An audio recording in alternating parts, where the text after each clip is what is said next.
All right, so we have another person here. We have another student who has come in. So we'll be talking about the caregiver. And if you don't have this book that we are talking about, this is called Revised Fundamentals of Caregiving. And this is where the state exam for HCA, it comes from this book. If you read from page 326 to 346, you will see all the skills and all the questions that you expect when it comes to doing the state exam, which you need to do. Otherwise, the certificates that we're gonna give you, they'll be good for you for 200 days. When the 200 days elapse, the employer where you're working is supposed to stop you from working. So that's why you need, once you complete this training, you are supposed to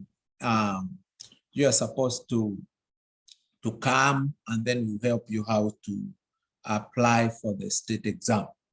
So today we are talking about the caregiver, and I've said that a caregiver is a very important person. And always you see these icons to help to guide you. There is the keyword. Whenever you see the key, it is always tells you about a word to remember. When you see the heart and the phone, there is something to report. When you see the sign for the books, it see the resources directory. And if you see those rights there, like traffic rights, be careful, beware, or be careful. And if you see those common diseases and conditions, see the common diseases section. Body mechanics, taking care of your body is also very, very important.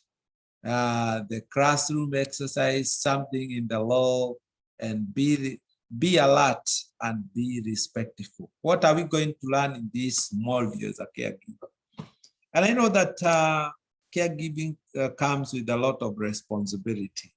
It also comes with its own challenges. You know, there are challenges that comes with that. But we are going to learn that a caregiver basic job responsibilities. When you report to work, you need to know or to sit down with the employer and you review, or you have a time to look into what we call the job policy, or the job responsibilities. What will be expected of you is very important. So you're also going to learn about the benefits for the caregiver and client in having a caregiver available.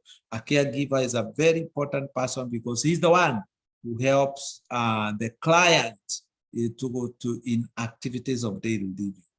So we also talk about using the DHS care plan to understand your basic job responsibilities, the importance of respecting clients' need for privacy and dignity. Remember, even as people who are normal, we like or we love our privacy. Just as we love our privacy, we're also supposed to respect clients' privacy and dignity. And also, remember that your role is supporting the client's independence.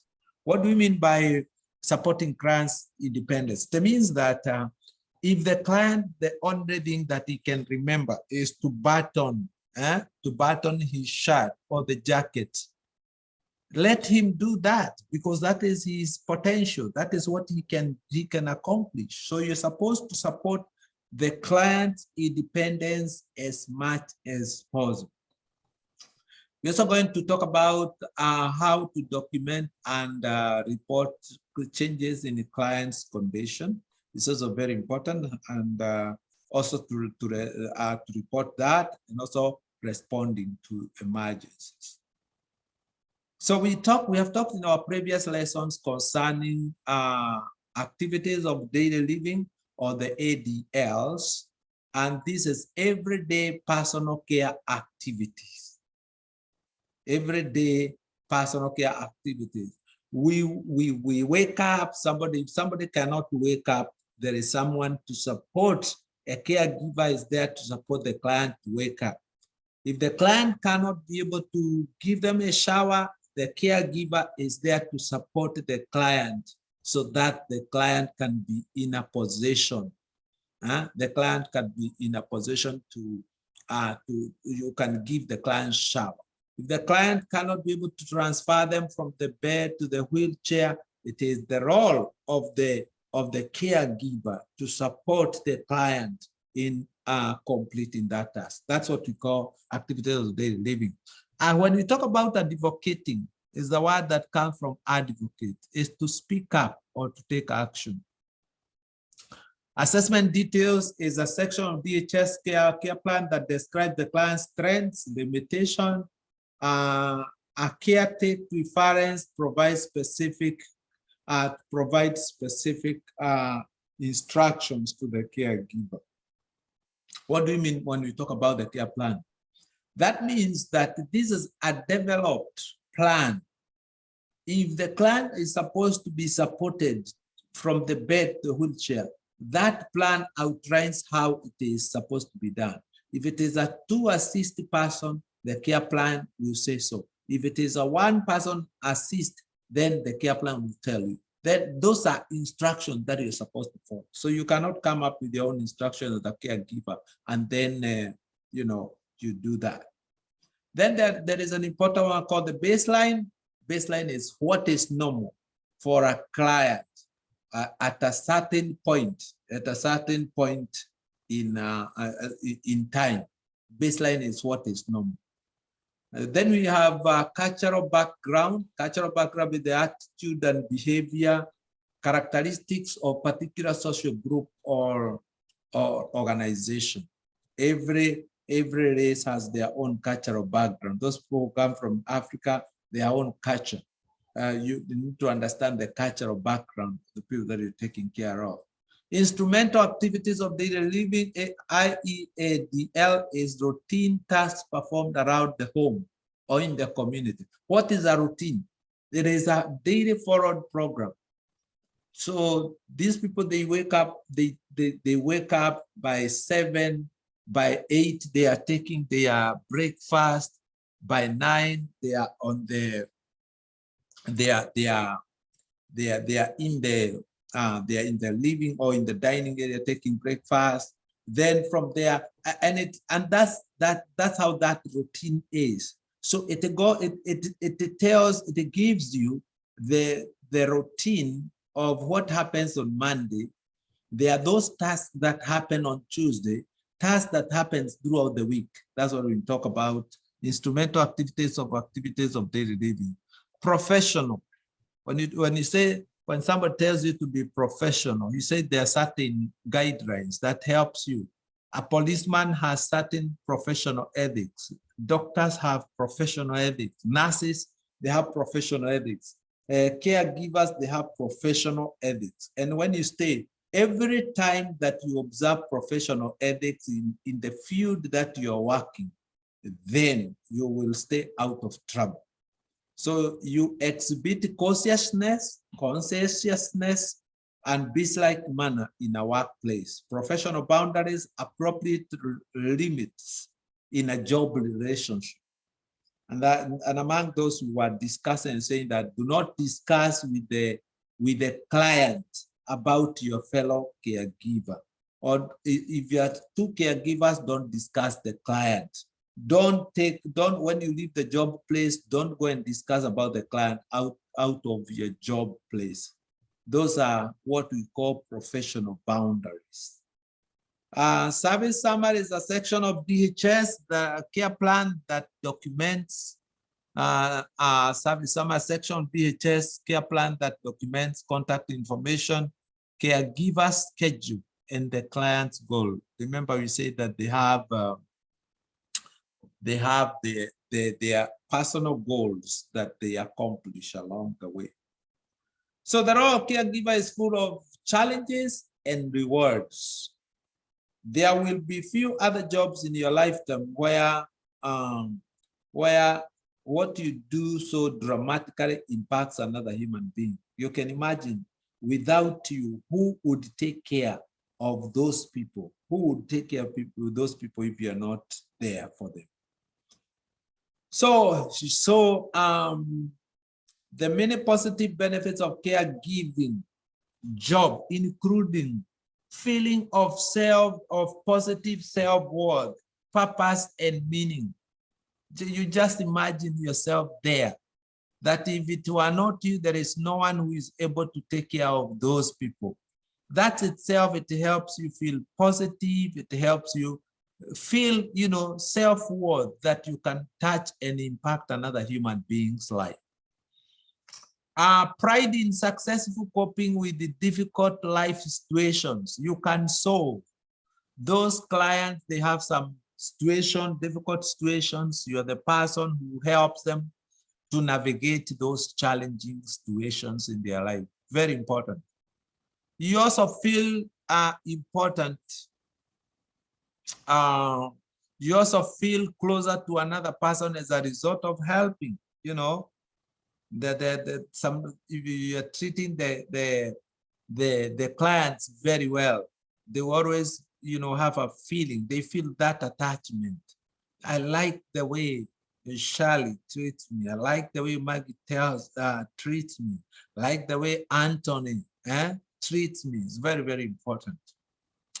So a stronger sense of who you are and enjoyment out of life, that you can touch some, beside making money or making money, you impact someone's life in one way or the other.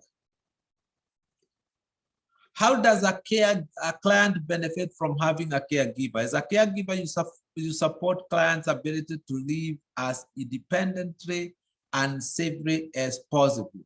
You support clients social, you help them in social integration, physical. You also help them like ambulation, taking them to the toilet, giving them shower, cleaning their clothes, cleaning the house, laundry work. You help them, doctor's appointment, you help them physically, and also their emotional being. Sometimes they will come and they will talk to you. They will come and talk to you. They will express when they are sad. They will talk and they will tell you, you know what, this is what I'm feeling, and and it is very, very important work that you do. You also have ability to have choice and control over his environment. So that means you are in charge of his or her safety. That is what you do. So ability to have control over decision and what services he or she receives, when and how services are given. So 4 basic responsibilities of caregiver. Number 1 is provide personal care. And you need to understanding how clients want things done. You cannot just wake up, go to the closet and just grab clothes. When you knock on their door, you greet them with dignity, with a smiling face, and then you must say, hey, good morning, Mrs. X, how are you today? What would you like to wear today? And then they will tell you, they want to wear a suit like Dr. Jenga. Give them a suit. You cannot put on them pajama. You respect how they want things done and how they want the task completed. You're also supposed to honor clients' privacy and dignity, and encourage clients' independence, and also you honor the client's differences. So you're supposed to take pride in and perform your role as a member of the care team. We discussed about the care team, the primary physician, the RN, the social worker, the provider, the families and the relatives, the client himself, the job coach, the caregiver. All these people, they form what we call the care team, or the members of the care team. So what is your role? Because you are the person with these clients for the longest period of time. Number 1 is to observe, be an observer. Observe changes in clients' physical, emotional, if you see them looking sad or not able to walk properly, and yesterday they were walking properly, or they were not sad as they are today. Be an observer when you notice these changes. So know when and what to document and to report to the appropriate care team. And then he says, follow high professional conduct, standard of conduct. Do your job, you know, do your job in a professional way. And I've said, if you do, as long as you do your job in a professional way, you will never get into problem. You will never get into problem because you are doing your job. Are you supposed to document to follow certain care plan? Follow the care plan to the latter. Yeah. If you notice changes, document. If something happened, document. Follow the protocols in terms of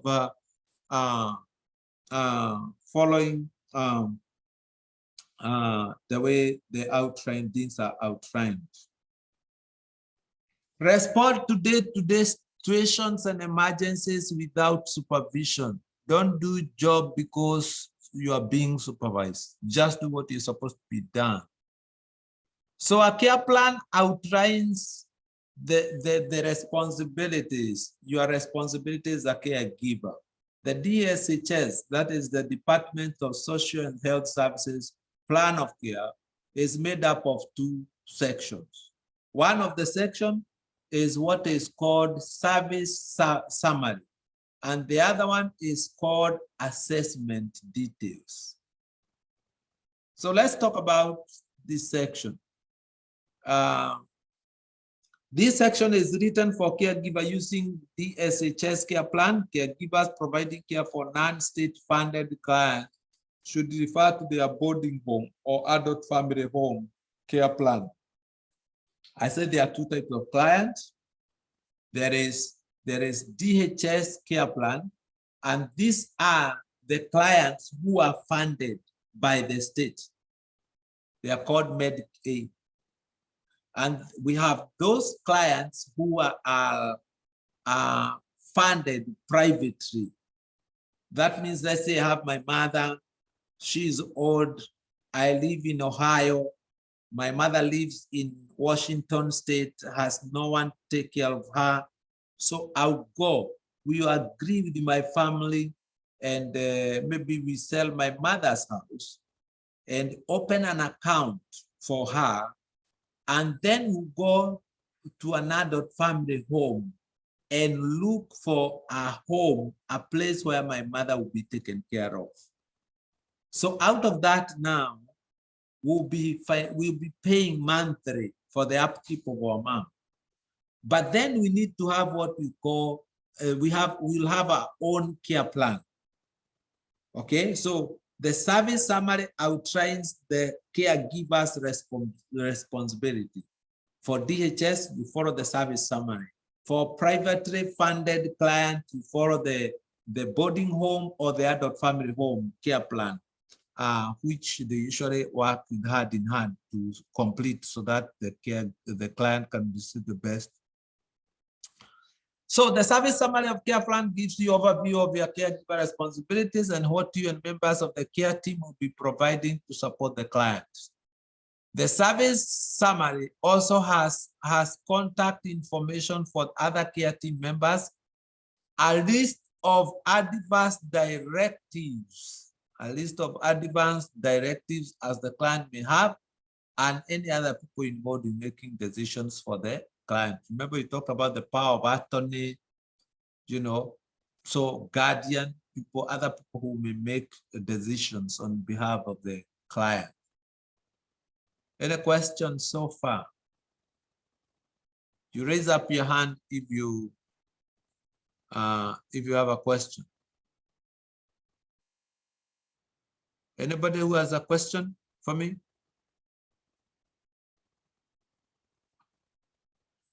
All right. Okay.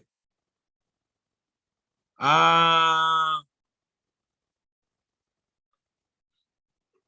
right. So let's look at the type of services you may see in a DHS care plan, Department of Social Health Services care plan. The type of personal care services a client receives, they differ, or they depending on where the client lives. the services she needs, and what the client financially eligible to receive. Activities of daily living that client may need help include bathing, that is taking full body bath, shower, sponge bath, or transferring in and out of the tub or shower. That is one responsibility of the caregiver. The other one is bed mobility, moving to and from a lying position, turning side, turning side and positioning his or her body while in bed. That is one of the another responsibility. Body care, passive range of motion, where we say that you have to do some exercises to give the client some exercise every day. Applications of dressing, ointments or lotions, the body, pedicure, trim toenails, apply lotion to the feet, body care excludes food care, or the clients who are diabetic or have poor circulation, and changing bandages and dressing when sterile procedures are required. That is another law. Dressing, putting on, fastening, taking off items of the clothing, including prostheses. Helping the client in feeding or eating and drinking, regardless of the skill. Eating includes any method of receiving nutrition, e.g. by either by mouth or by the tube or by the vein.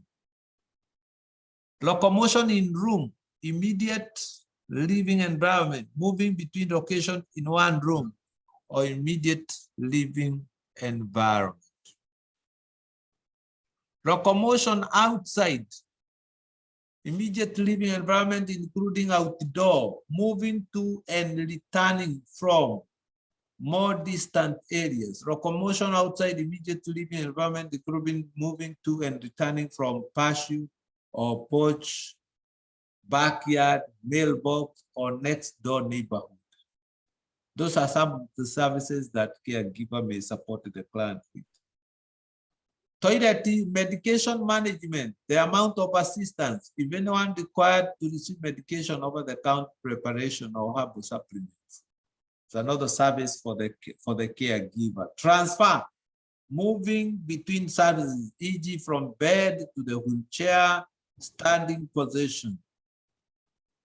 We also help them in terms of personal hygiene, maintaining personal hygiene, including combing hair, brushing teeth, applying makeup, washing, drying face, hands, men's care, perineum. So those are some of the activities of daily living that you as a caregiver, you're expected to support the client with. So if you don't do it, who is going to do it?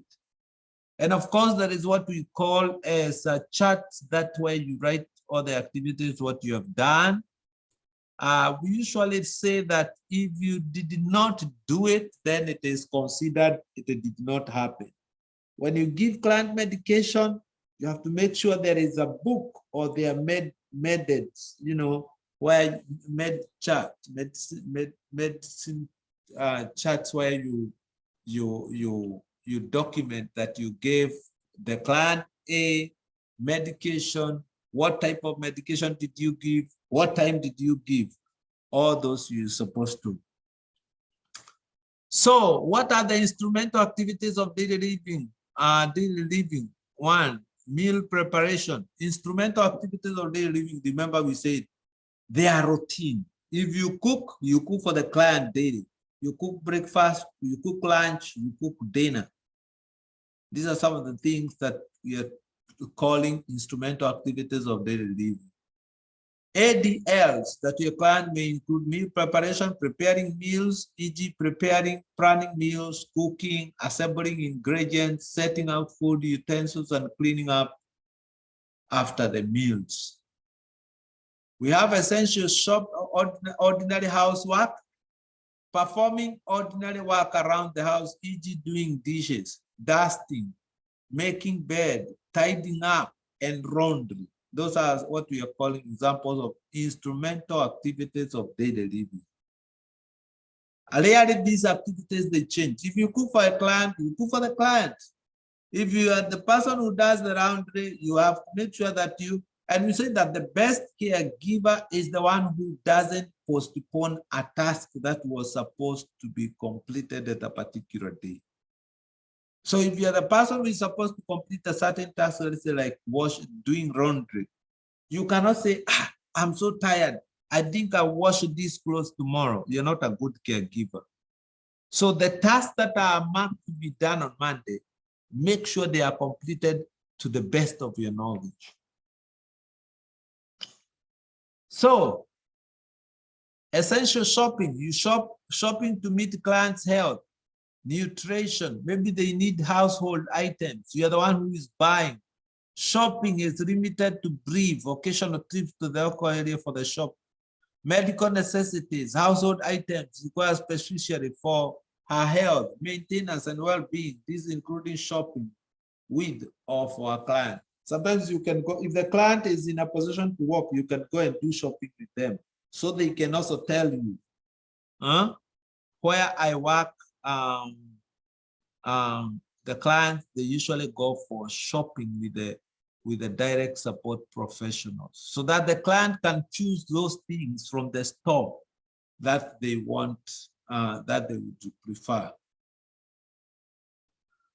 So wood supplying wood is splitting, stacking, carrying wood when the client uses wood as sole source of fuel or heating for the cooking. You're the person to go and look for, to go and stack firewood so that the client can keep warm.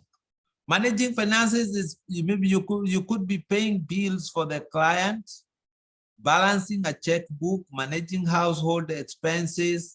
Although you may see this listed on DHS care plan, this task normally done by the family or friends of the client. DHS does not pay caregivers to assist in managing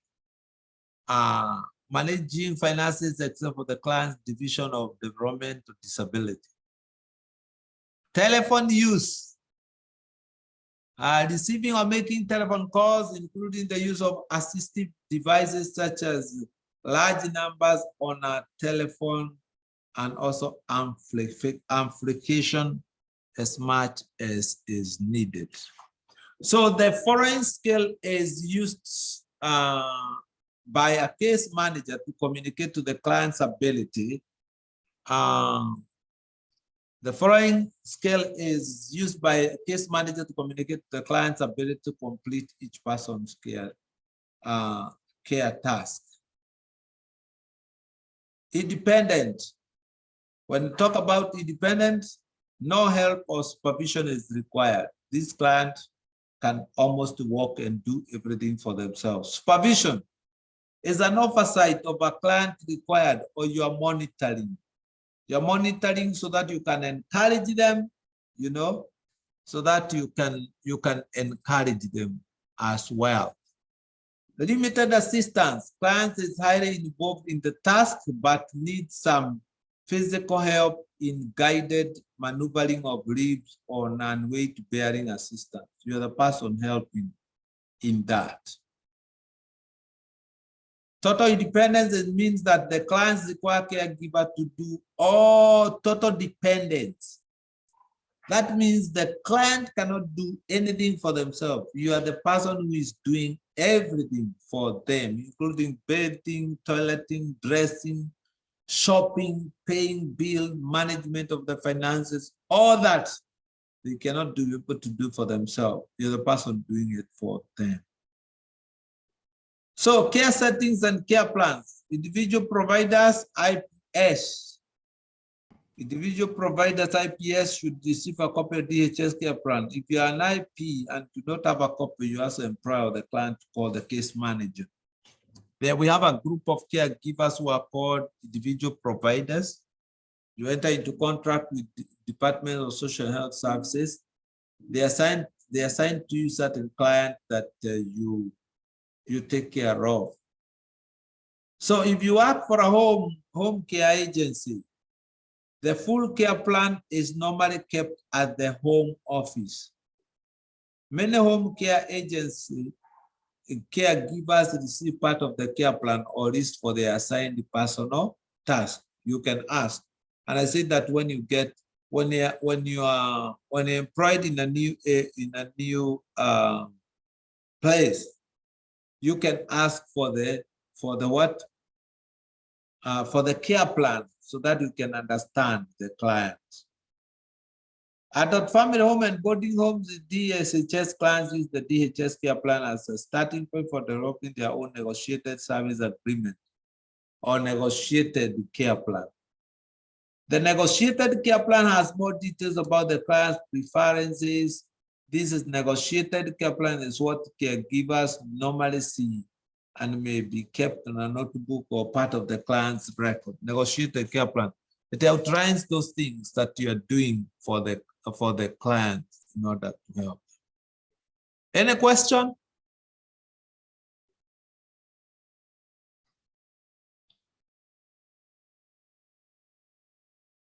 Okay. I believe that you are learning all that you're doing.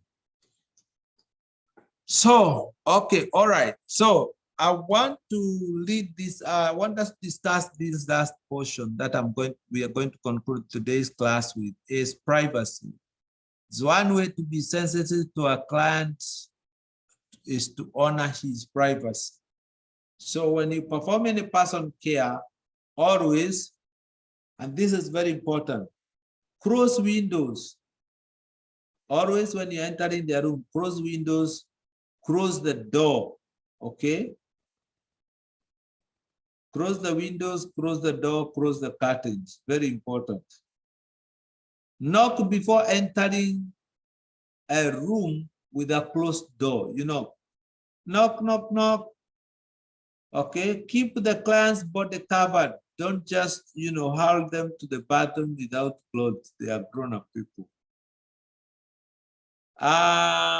Provide privacy for a client to do as much care as possible. You let them, if they're able to do something for themselves, then help them by encouraging their independence.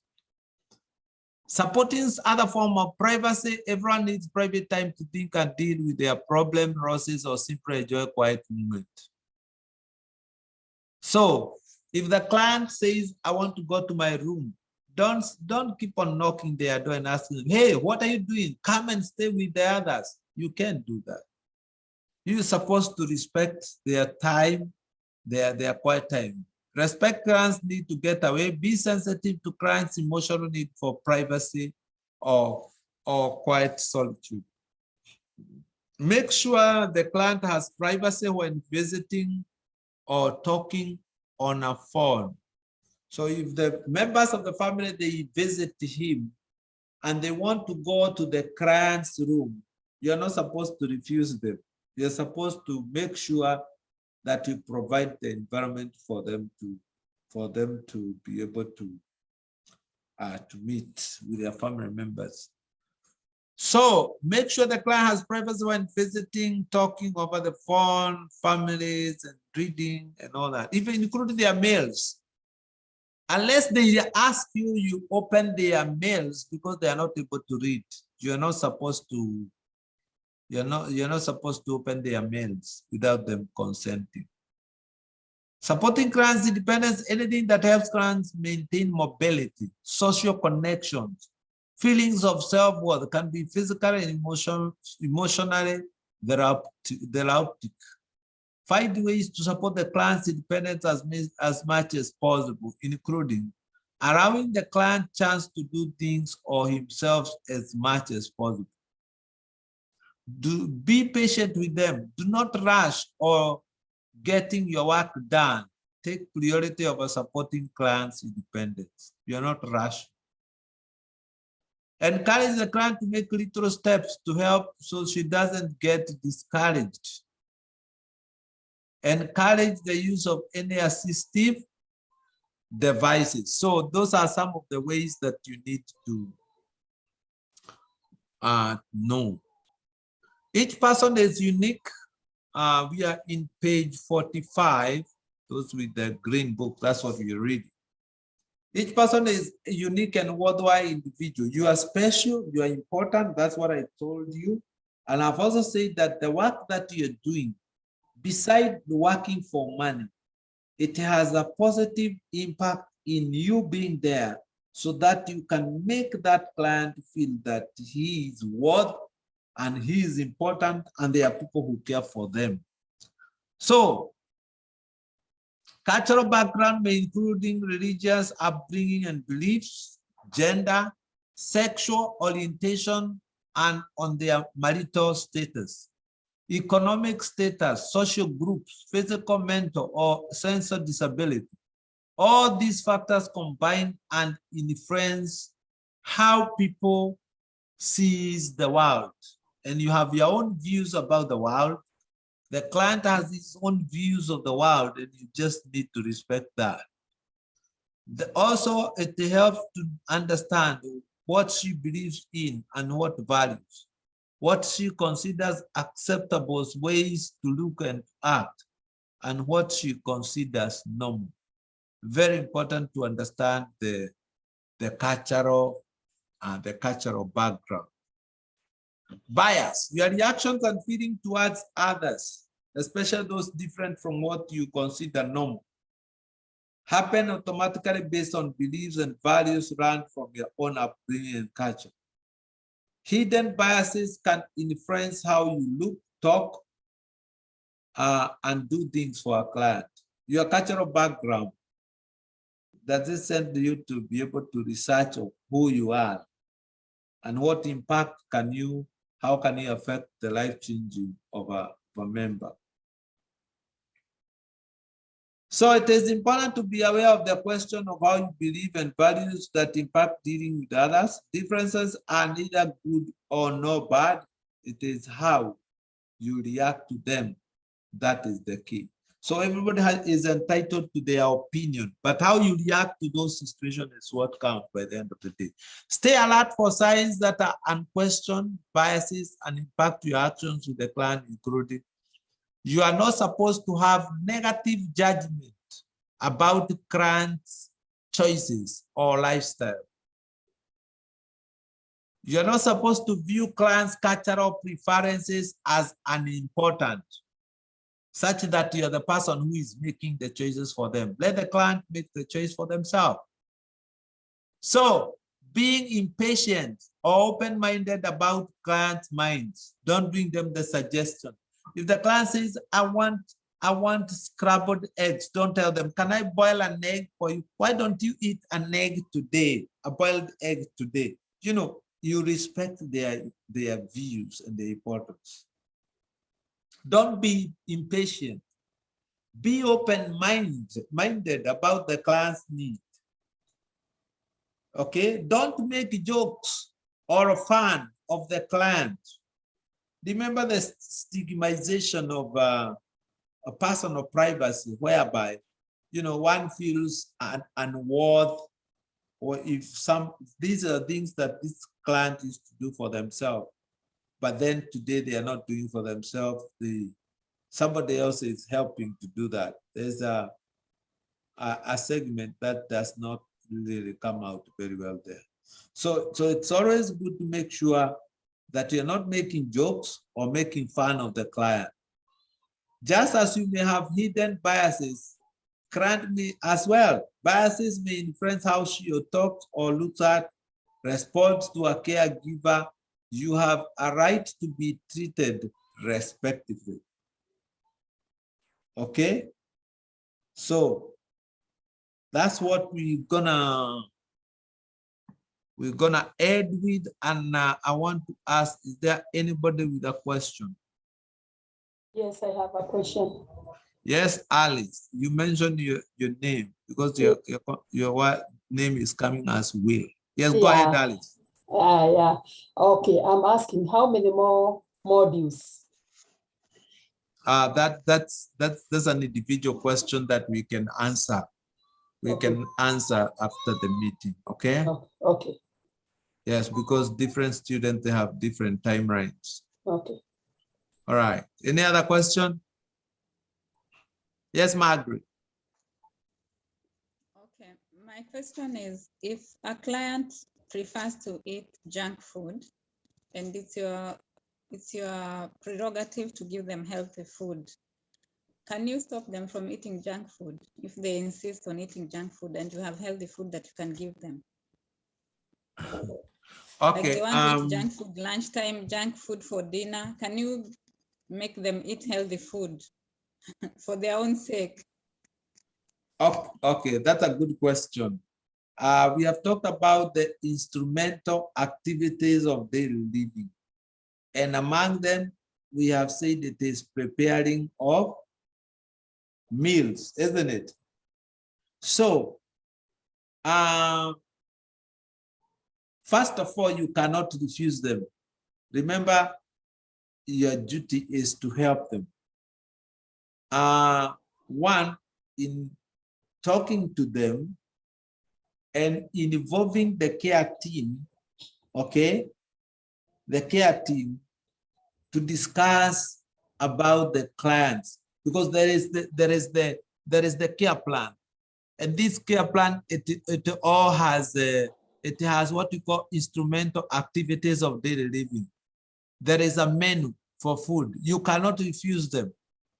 If they want to go and buy food, they want to buy food, you cannot refuse them. However, it is good to notify the care team and look for ways and means to manage the client's habit of eating because of their health conditions. Okay? So it's vis-a-vis, you cannot refuse them to eat what they want or to buy what they want.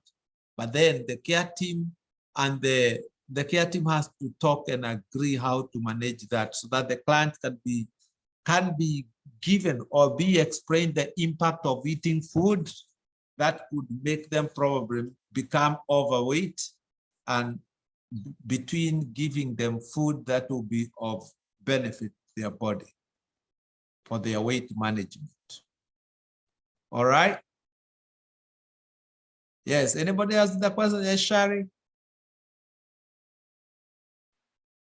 Okay, my question is, when you're going to these places of work or the homes, Yes. how many clients, like, okay, when you get there and you get 4 clients, are you supposed to watch over all these 4 clients during your shift, or you are supposed to watch over a specific person? I'm asking this because, let's say, for example, it's during the day and you have to watch over these 4 clients, and maybe one wants to stay inside and another one wants to go outside. So, and both of them need to be watched. So will you take one outside, and how will you manage the other one that is remaining inside the house? And then I just wanted to know a breakdown. How do you run through the activities of preparing meals and watching over these people? Because some of them have conditions that may cause them to, to wander around or to just move around. And sometimes you have to always keep an eye on them. So I wanted to know how you're supposed to go about that. Thank you, Shari. That's a good question. I think most of the cases we have, because what you have mentioned is like you have mentioned a setting for an adult family home. So in most instances, you find there are 2 caregivers on the floor. So you're not like alone taking care for the 6 client or 4 clients. There are always, in most cases, there are 2 caregivers on the floor, and that way you just agree based on the plan because you work with a certain plan. What time do you get the clients up? Let's say that you get the clients up by 7. So by around 8, you've already transferred them. You've given the shower those who are given the shower, and mostly, as I said, there is the care plan. There are times, maybe not all of them who are given shower every day. Others, maybe they are given shower any other day. There is that plan. So and so likes to shower 3 times a week or 4 times a week. So it doesn't just happen once. So there are 2 caregivers on the floor, and there is a very clearly outlined list of the responsibilities or activities of daily living that happen within a day. So you share with the caregiver that you're dealing with. All right. Okay. Any other question? All right. So that marks the end of our lesson today. We will meet, for those who we are not meeting physical in class, we meet again on Monday. All right. All right. So have a good night.